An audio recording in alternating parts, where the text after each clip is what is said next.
cavidades, ¿no? Hemos visto cavidades dentro del cerebro, hemos visto cavidades que se forman entre el tronco encefálico y el cerebelo, y hemos visto también cavidades a nivel de la médula espinal. Entonces hay una serie de cavidades, además de otras que están por fuera del sistema nervioso central, que están rodeando justamente al mismo, y se denomina espacio subaracnoideo. Entonces hay una serie de cavidades, y a todas estas cavidades se las conoce con el nombre de sistema ventricular, ¿sí? Entonces, si nosotros quisiéramos representar este sistema ventricular, tendríamos que hacerlo primero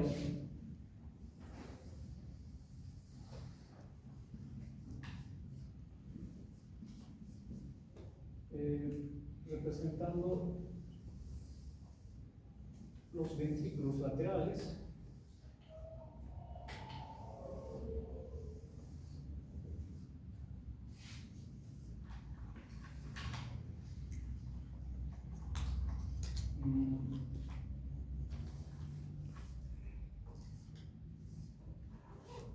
Entonces, ventrículo lateral, este es nuestro tercer ventrículo, este es nuestro cuarto ventrículo, y aquí tendríamos el conducto del epéndice. Y por fuera, nuestro espacio subaracnoideo. Todo esto es nuestro sistema ventricular, ¿no? ¿Qué contiene el sistema ventricular? Líquido cefalorraquídeo. Este líquido cefalorraquídeo es un líquido incoloro, transparente, entonces muy parecido al agua de manantial de rocas, dice, ¿no? Lo compara justamente con el agua de manantial de rocas. Es un líquido transparente que se encuentra en todo el sistema ventricular. Cuando hablamos del sistema ventricular, entonces no solamente nos estamos refiriendo a los ventrículos, sino también nos estamos refiriendo al espacio subaracnoideo. ¿Qué cantidad? De 150 a 270 ml aproximadamente, que se van renovando de forma continua de unas formaciones que se encuentran a nivel de los ventrículos laterales,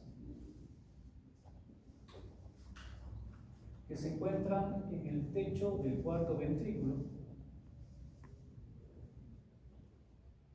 que se encuentran a nivel del tercer ventrículo también,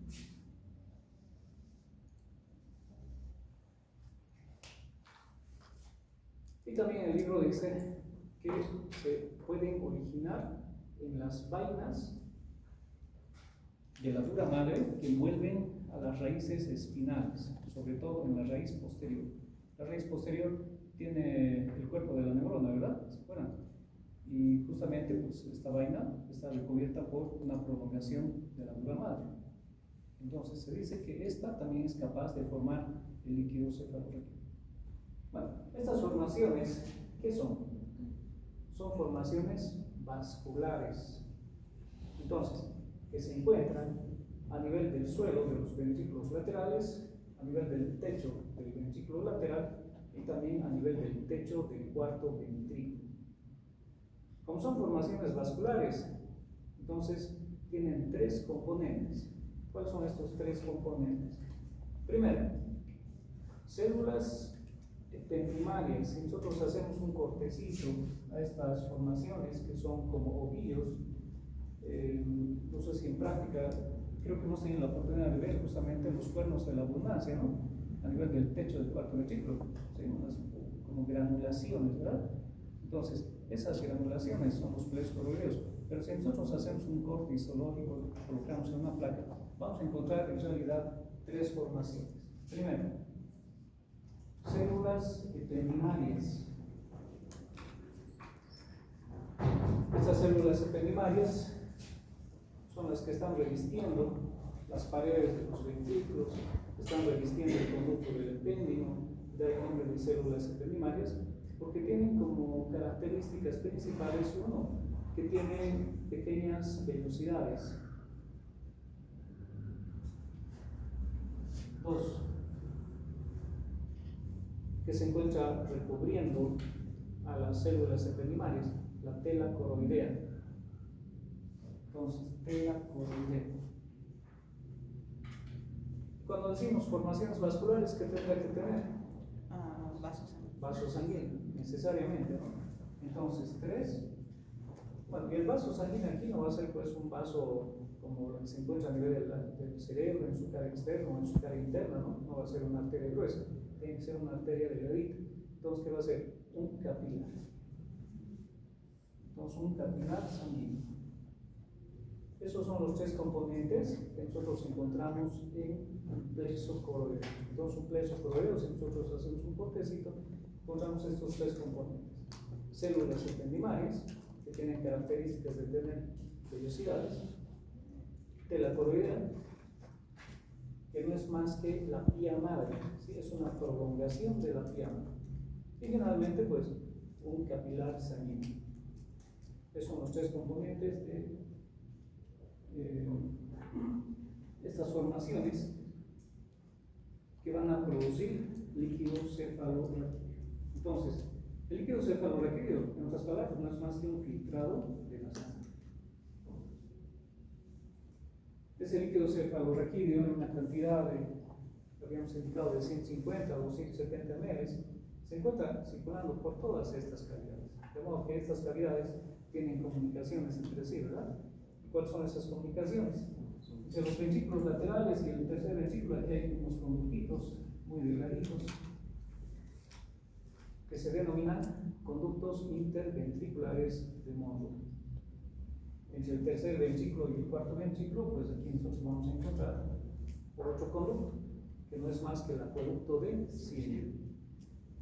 Entre el cuarto ventrículo y el conducto del epénimo, pues simplemente es una dilatación en el cuarto ventrículo del conducto del epénimo.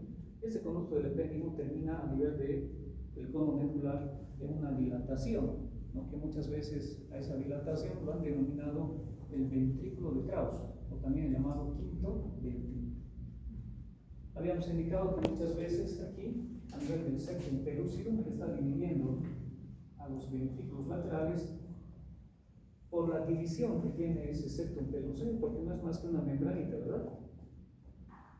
Aquí, en el interior, se forma otra pequeña cavidad, que lo han denominado el sexto ventrículo. Entonces puede haber un sexto ventrículo, que no es más que la división del septum pelúcido. Ahora, ¿cómo es que se comunican estas diferentes cavidades con el espacio subaracnoideo? Lo hace a través del techo del cuarto ventrículo, ¿no? ¿Qué hemos encontrado en el techo del cuarto ventrículo? Hemos encontrado orificios, ¿sí? 2 orificios pequeñitos, muy cerca a la línea media, y un orificio un poquito más grande. Los orificios de Slushka y el orificio de Mayen. A través de estos orificios se comunican entonces estas cavidades con el espacio subaracnoideo, que va rodeando a todo el sistema nervioso central. Entonces hay un líquido que está por dentro y hay un líquido que está por fuera. ¿Qué funciones tiene el líquido cefalorraquídeo? Bueno, el líquido cefalorraquídeo tiene diferentes funciones. Una de ellas, la principal, es la de amortiguar el sistema nervioso central en los movimientos bruscos que tuviese el sistema nervioso central. Vale decir que si nosotros caemos de golpe y golpeamos la cabeza contra el piso, de alguna manera el líquido cefalorraquídeo amortigua ese trauma mecánico que se está produciendo en ese momento, evitando que el sistema nervioso golpee, ¿no?, contra el casquete craneal, ¿sí? Pero muchas veces el impacto mecánico es tan fuerte, como sucede en los accidentes automovilísticos, ¿no? El impacto es tan fuerte que ni el líquido cefalorraquídeo amortigua suficientemente, por lo tanto es el cerebro el que golpea directamente sobre el hueso y también sobre la superficie con la cual se está impactando. Pero esa es una de las primeras funciones, la de amortiguar el sistema nervioso central ante movimientos mecánicos bruscos, ¿sí? Amortiguación. Segundo, transporte de sustancias nutritivas, neurotransmisores a través del líquido cefalorraquídeo. Entonces tiene una función de transporte. 3. Tiene una función inmunológica. Tiene una función inmunológica. Vamos a encontrar dentro de los componentes que tiene el sistema nervioso central una cantidad determinada de leucocitos.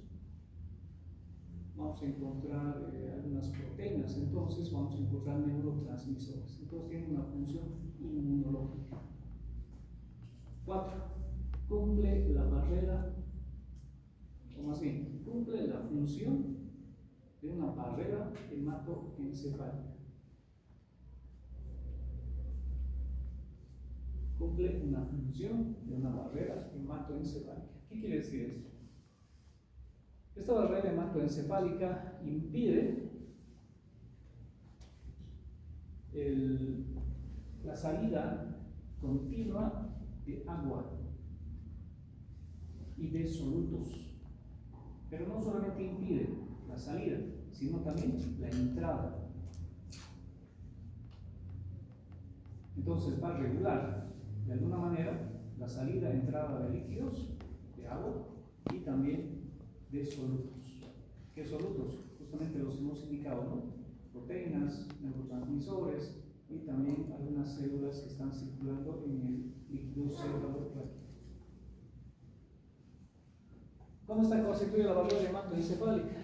Casi siempre preguntan en los exámenes, ¿no? Histología es uno de los comunes, ¿no?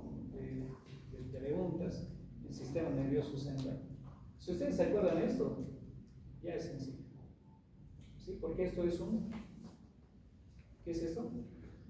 ¿Partes de aquí? Del plexo coroideo. Bueno, un plexo coroideo es parte justamente de esa barrera hematoencefálica. ¿Qué nos falta colocar aquí? Simplemente la membrana basal ¿de qué? Del capilar. La membrana basal del capilar, el endotelio. Entonces, la barrera hematoencefálica está constituida nuevamente células ependimales de la coroidea, el capilar sanguíneo. El capilar que tiene en su interior tiene justamente un endotelio, ¿sí? Una membrana basal que no es más que su endotelio. Entonces, estas 4 estructuras forman parte de esa barrera hematoencefálica que impide de alguna manera el paso común que pueda existir en cualquier parte del cuerpo en el sistema nervioso central. Esto no ocurre en el resto del cuerpo, ¿no? Porque en el resto del cuerpo tenemos un endotelio, tenemos el vaso sanguíneo y listo, ¿no? En su interior se encuentra circulando. Si nosotros introducimos mayor cantidad de líquidos, supone ser una solución glucosa, entonces va a aumentar la cantidad de líquidos y bueno, los riñones van a ser los encargados de eliminar ese exceso si es que hubiera de líquidos, ¿verdad? Ahora, si introducimos un ring de lactato, por ejemplo, entonces ya no solamente va a ser agua lo que vamos a estar introduciendo, van a ser una serie de elementos que van a expandir la sangre, ¿no? Son expansores de la sangre. Entonces, igual, nuestro organismo se va a encargar de distribuir esa cantidad de solutos. Pero eso no ocurre a nivel del sistema nervioso central, porque hay una barrera hematoencefálica que está de alguna manera regulando la cantidad de líquidos y de solutos que existen a nivel del sistema nervioso central. Y un ejemplo muy claro que habíamos dado de esto es justamente cuando nosotros introducimos antibióticos. Supónganse que hay una meningitis. Una meningitis es causada generalmente por 2 tipos de bacterias, el estáfilo y el estreptococo. Los agentes comunes en nuestro medio. Entonces, ¿qué actúa muy bien para contrarrestar, evitar la proliferación del estafilococo y el estreptococo? La penicilina, ¿no? Actúa muy bien. Si nosotros tenemos una infección bacteriana, justamente que se va a nivel de la piel, a nivel de una articulación, entonces vamos a colocar justamente este tipo de medicamentos, ¿no?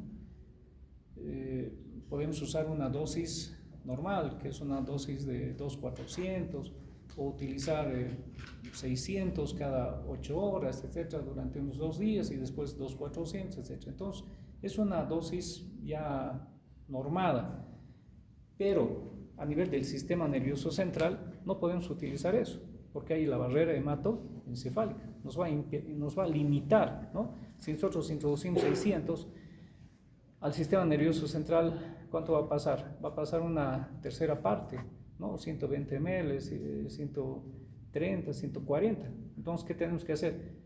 Colocar en mayor cantidad nuestro medicamento, porque es justamente una barrera a la cual estamos tratando de burlar, en comillas, para que este medicamento llegue hasta el líquido cefalorraquídeo y de aquí se vaya diseminando justamente a las partes involucradas, ¿no? Si son las meninges, pues a través del líquido cefalorraquídeo se va a diseminar a estas bacterias que están causando esta meningitis. Pero también lo podemos hacer directamente, ¿no? A nivel del líquido cefalorraquídeo, se lo puede hacer, pero tiene que ser de manera controlada. Hay ciertos medicamentos que sí se pueden administrar y otros no. Por ejemplo, la penicilina nosotros no lo vamos a administrar directamente en líquido cefalorraquídeo, imposible, ¿no? Le vamos a causar un shock al paciente y se nos va a morir, ¿no? Ya está en terapia intensiva, pero lo vamos a terminar de matar. Entonces hay cierto tipo de medicamentos que pueden ser introducidos, administrados a través del líquido cefalorraquídeo y otros necesariamente tienen que ser introducidos a nivel parenteral para que de aquí se vaya distribuyendo y se vaya regulando esa dosis de medicamentos. Cuando es una meningitis tenemos que hacerlo en dosis bastante elevadas, no las normales, ¿no? Justamente por la barrera hematoencefálica. ¿Dónde se encuentra la terminación de la médula espinal? Entre L1 y L2, el cono medular. Ya, el cono medular, ¿no? Sí. Bueno, entonces quiere decir que ahí termina la parte nerviosa, pero todavía continúa la parte no nerviosa, ¿verdad? De la médula espinal. Entonces está continuándose el filo terminal, que es la parte no nerviosa, y esa la podemos encontrar entre L3 y L4. Y es justamente ese nivel donde nosotros, a nivel de los espacios entre las espinas, podemos administrar justamente una aguja para extraer una muestra de líquido, o bien para colocar algún anestésico, o bien para colocar algún medicamento, pero tiene que ser controlado, ¿no? Entonces, ese es el nivel donde nosotros vamos a colocar a nuestro paciente. Podrá ser un paciente sentado, pero con la columna extendida, para que se abran los espacios que están entre las espinas y nosotros extraer la muestra, ¿no? O bien nuestro paciente recostado en el decúbito lateral, también con la columna extendida, para que podamos extraer una muestra, colocar el anestésico correspondiente o el medicamento correspondiente. ¿Existe obstrucción a nivel de los conductos? ¿Puede haber? Sí, puede haber. Pueden ser obstrucciones de nacimiento, ¿no? O sea, congénitas, o bien pueden aparecer con el tiempo. La mayor parte de nuestro medio son congénitas, pero también aparecen con el tiempo. Sobre todo se manifiestan ya cuando están en una edad, ya después de la pubertad, empiezan a aparecer algunas sintomatologías como cefaleas, dolores de cabeza, ¿no? Intensos. Estas cefaleas son intensas generalmente. Hay visión borrosa, puede haber náuseas, puede haber vómito, ¿no? El paciente acude, o bien la mamá lleva al paciente al médico, se le realiza una tomografía y se descubre justamente el aumento de una cavidad ventricular. ¿Qué cavidad generalmente es la que aumenta de tamaño?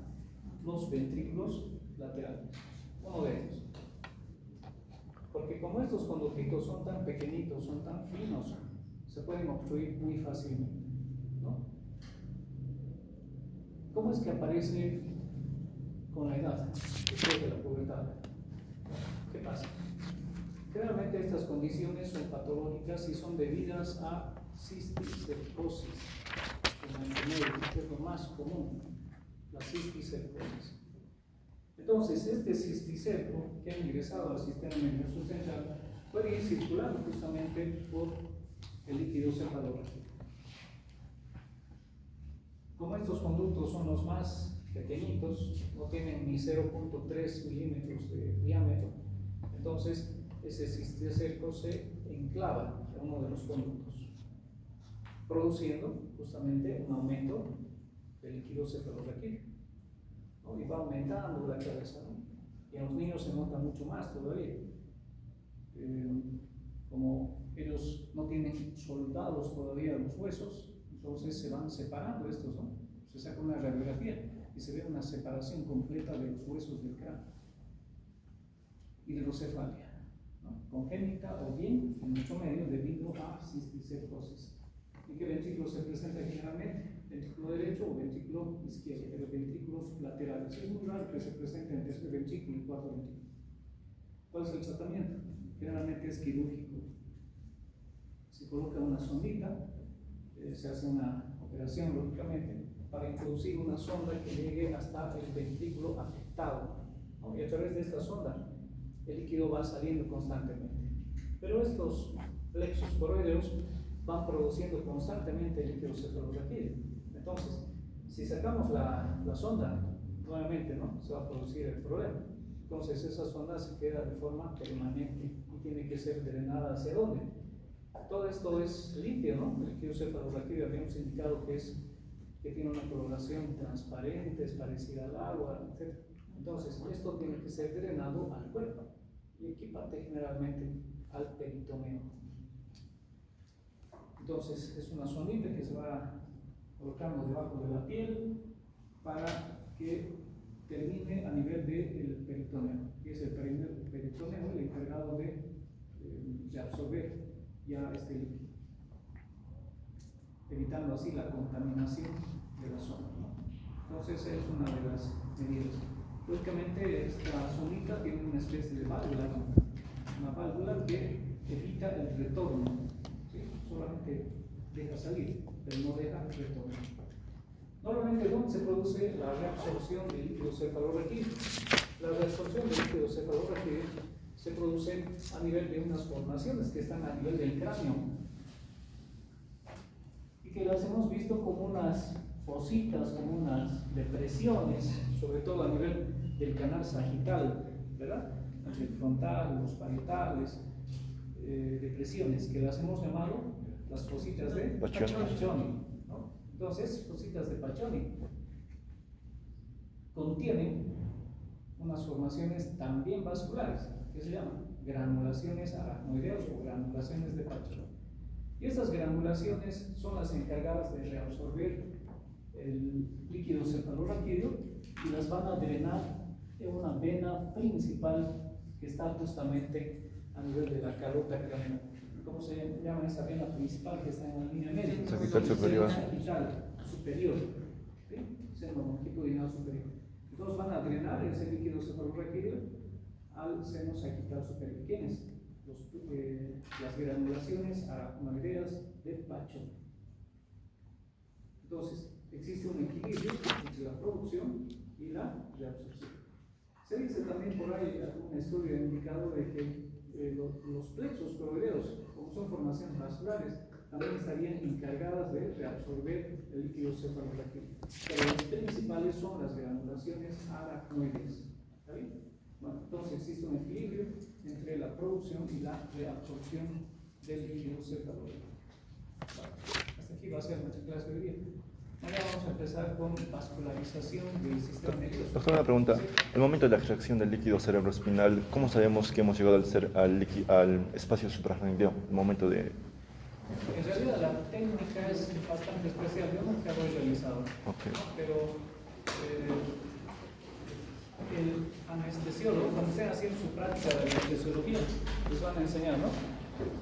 Primero, que van a ir atravesando la piel, ¿no? Debajo de la piel, a nivel de la columna vertebral, vamos a encontrar tejido fibroso, ¿sí? Entonces vamos a atravesar ese tejido fibroso que se encuentra entre espina y espina.